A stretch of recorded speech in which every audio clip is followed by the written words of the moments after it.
Hello everyone, আজকে বানাবো কুমড়ো ফুলের পকোড়া। তো তার জন্যই লাগবে কুমড়ো ফুল।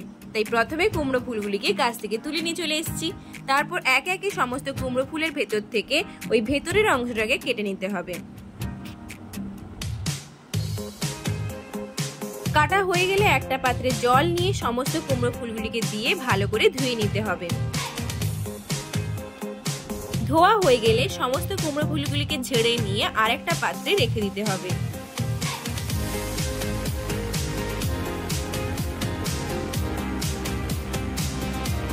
তারপর আরেকটা পাত্রে কিছুটা পরিমাণে কর্নফ্লাওয়ার, কিছুটা পরিমাণে বেসন, কিছুটা পরিমাণে লবণ আর হলুদ, চিনি, কালো জিরা, লঙ্কা গুঁড়ো দিয়ে ভালো করে মিশিয়ে নিতে হবে।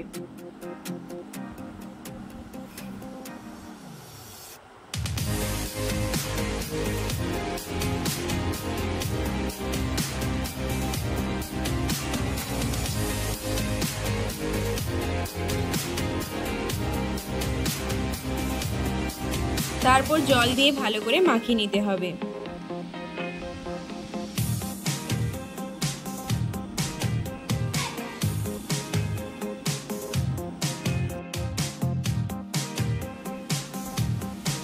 মাখানো হয়ে গেলে গ্যাস জ্বালিয়ে কড়া বসিয়ে কড়াই তেল দিয়ে তেলটি যখন গরম হয়ে আসবে একে একে কুমড়ো ফুলগুলিকে ওই মিশ্রণের উপর ডুবিয়ে ভালো করে ডুবোতে হবে, ডুবিয়ে কড়াই দিয়ে দিতে হবে।